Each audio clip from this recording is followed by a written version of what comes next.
From advertising to software as a service to data. Across all of our programs and clients, we've seen a 55 to 65% open rate. Getting brands authentically integrated into content performs better than TV advertising. Typical lifespan of an article is about 24 to 36 hours. If we're reaching out to the right person with the right message and a clear call to action, then it's just a matter of timing. Welcome to the MarTech Podcast, and I Hear Everything production. In this podcast, you'll hear the stories of world-class marketers that use technology to drive business results and achieve career success. We'll unearth the real-world experiences of some of the brightest minds in the marketing and technology space so you can learn the tools, tips, and tricks they've learned along the way. Now here's the host of the MarTech Podcast, Benjamin Shapiro. Welcome to the MarTech Podcast. I'm your host, Benjamin Shapiro, and today we're going to talk about how trust signals work and when to use them. Joining us is Scott Baradell, who is the CEO of Idea Grove, which is a public relations and marketing firm focused on B2B technology clients. Working with clients ranging from venture-backed startups to the Fortune 500 mainstays, Idea Grove helps their brands stand out in a crowded, noisy marketplace. And in addition to providing us with our guest today, Idea Grove is also a sponsor of the MarTech Podcast. Yesterday, Scott and I talked about trust signals for PR and marketing, and today we're going to continue the conversation talking about why third-party validation is a critical step to trust. All right, here's the second part of my conversation with Scott Baradell, the CEO of Idea Grove. Scott, welcome back to the MarTech Podcast. Thank you. Glad to be here. Always a pleasure to have you on the show. Excited to continue our conversation where yesterday we outlined what a trust signal is, which is basically all of the signals that are online that help your customers feel like they can, well, trust you. It's everything from what you're putting on your website to who's talking about you and also the data that Google is ingesting. I want to dive into third-party validation today. You can control your website. You can put in your trustee, your BBB signals. You can put logos from your customers, all sorts of fun stuff that make you seem credible and trustworthy. You can always clean up your house, but you can't necessarily clean up your neighbor's yard. How do you think about making sure that the third-party validation you're getting from the external world helps you build trust? Well, of course, a lot of what are the most persuasive elements of our website are third-party validation, like a Better Business Bureau seal. You have to get approval for that. If you have complaints against your business, you can't get one. So even through third-party organizations, it's something that you don't directly control. You have to have them vouch for you by whatever criteria they use. Now, what's changed, and that's been the case for a long time, the Better Business Bureau has been around since 1912. But what's changed is this whole thing of third-party validation has become so democratized. You've gone from, in the tech world, I can tell you, having been in tech, PR, and marketing for many years, it used to be the Gartners and the IDCs, these big analyst firms, wielded so much power and influence because big buyers of IT products would go to them for their recommendations. Oh, who's in the magic quadrant? Who did my analyst say would be a good vendor to purchase from? These days, they go to review sites like G2, Trust Radius, take your pick. Gartner has Peer Insights now. They've bought 3 other review sites because this all is coming from the bottom up now.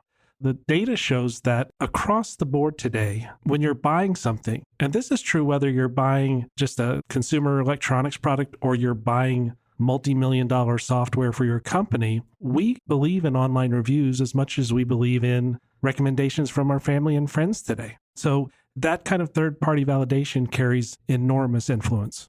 I feel like we're in the, let's call it the post-truth era. And often what you see or what you hear doesn't necessarily have to be true. Talk to me about some of the ways that brands are manufacturing trust signals and whether they can actually be trusted. Well, certainly there's a big issue today with fake reviews. As part and parcel, as soon as something is seen to have influence in the way that customer reviews do, bad actors are going to try to take advantage of that and to manipulate that. It's been a real challenge for Amazon, Google. Amazon, it's been estimated that over 30% of reviews in its consumer electronics section, for example, are fraudulent.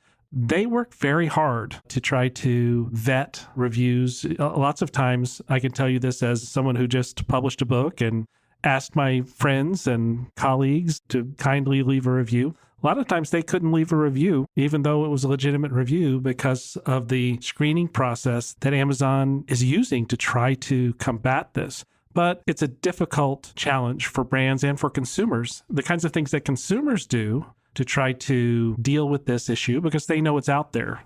Customer reviews have become more important and more plentiful. Over half of all reviews online being Google reviews.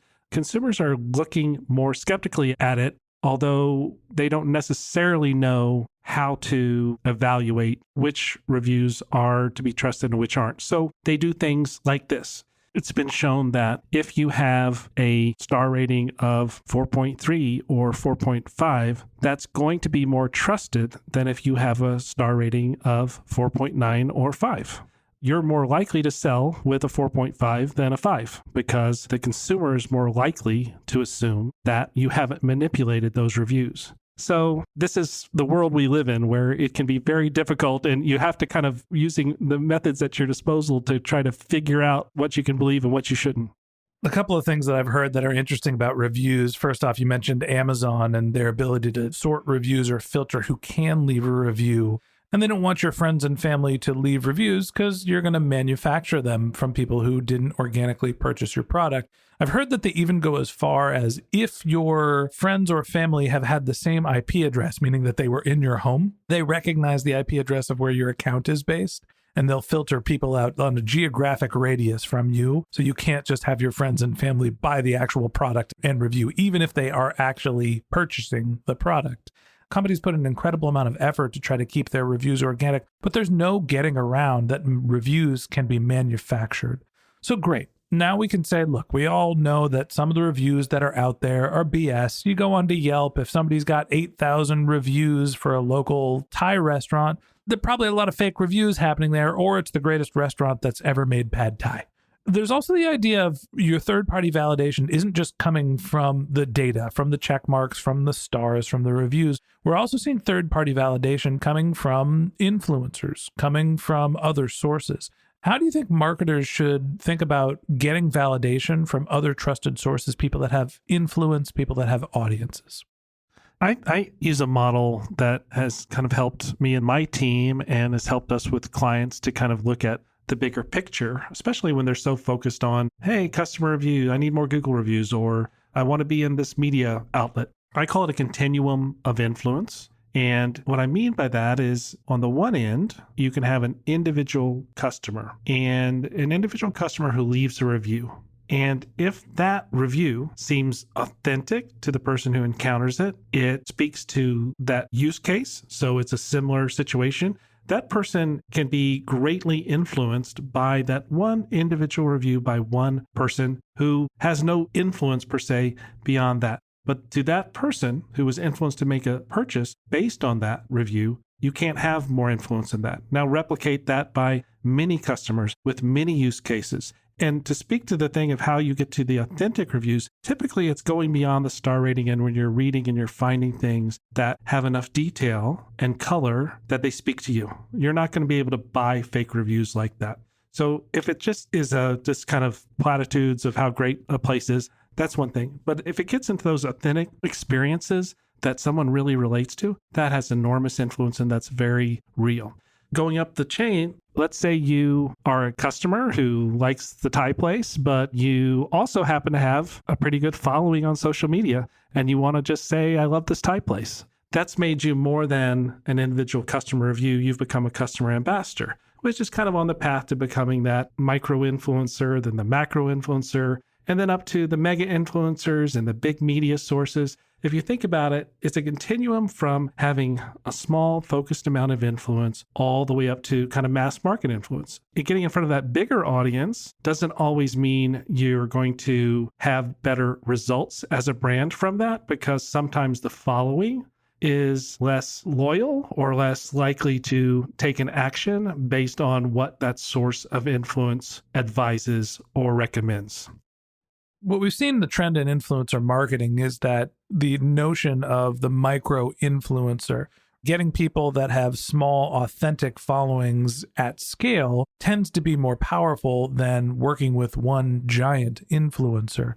You're basically buying credibility, not just reach. And there's always an internal debate with marketers trying to think about, well, what's practicality, what's reality, and what actually is an authentic use case. How should marketers balance this notion that getting reviews or building a reputation with influencers is something that you can manufacture or buy, as opposed to having your product speak for itself and having these things happen organically feels authentic? Look, everybody can go out and buy reviews and it might actually help your business. Why wouldn't you be doing that? Everybody can pay an influencer to talk about their brand. What's okay, what's not? Paid and organic, paid, unpaid, paid, earned. I think those are kind of old-fashioned distinctions at this point. I think what really matters is trusted or untrusted. So for example, coming from PR, the traditional point of view is we do influencer relations. We don't pay influencers, just like we wouldn't pay a journalist to write a positive story. That's unethical. Well, when it comes to an influencer, particularly a micro-influencer, their followings understand that these people need to earn a living. And they don't assume that because they are accepting money, that they're then going to endorse a product they don't believe in. In fact, once an influencer starts to willy-nilly just endorse whatever because they want the money, that's when their influence begins to fade. They might continue to have a lot of followers, but in terms of having true, passionate followers who are influenced by their recommendations, that declines once the trust declines. So it's not about paid or unpaid. It's about trusted or untrusted. Same is true for customer reviews. There's a bunch of fraudulent reviews out there, no question about it. So I'm not going to use reviews. What am I going to use? The brand saying it's great? No, I'm going to look at the customer reviews. I'm going to look at which sites. I know in B2B tech, where my space for my clients is, there are review sites that they do a phone interview for every single review, and they're going to confirm where you work. So there are different levels of vetting. So I could say, I'm just going to go to sites where I know that the vetting is strong, or maybe I'll look at Google reviews, but I'm going to look carefully at the details of what they say and then form a judgment. Same thing happens with influencers, whether nano, micro, macro, mega, same thing. People are forming their own judgments. Whether, do I believe this person? Do I believe this is a genuine endorsement? Or are they just trying to make a buck? But for the most part, influencers that have a specialty area that they focus on, they're passionate about that. They care about that. And that has so much more credibility than you think about the old celebrity advertising that go back to Babe Ruth endorsing cigarettes or the Flintstones endorsing cigarettes. It was just... I was thinking Dan Marino and isotoner gloves. For some reason, that was the first one that came to my mind. Well, I was a big Dolphins fan and still am. I'm kind of embarrassed to admit that I'm still a Dolphins fan, but yeah. But you're in Dallas. The Dallas Cowboys are like religion. Well, I grew up in Virginia, but I did adopt the other Dallas teams, but I grew up hating the Cowboys, so I don't hate them anymore, but I can't root for them. Okay. In any case, the kind of influence that you can connect to your product today, I think ultimately is far more authentic than what was done in the past through simply dollars paid, where you're trying to, as a brand, to leverage someone's celebrity as an athlete or an actor. What does that have to do with isotoner gloves? I'd rather someone who was some geek who geeked out about gloves all day long and had 3,000 followers who like to talk about gloves. That person said these are the best gloves. And I wouldn't care if that person got paid, because I don't think they would say they were the best gloves, and they would risk the credibility they'd built, let alone sell out about something they're so passionate about. That's what I think is pretty cool about this kind of continuum of influence and being able to find that influencer or set of influencers that you can partner with as a brand. We all have to make our own decisions. And the reality is you might be able to manufacture a third-party validation. You can buy fake reviews and it might help your business. At the end of the day, it can only take you so far. People aren't stupid. They understand what is a manufactured review. If they're paying attention, at some point, your consumers will start to understand what shady marketing practices are.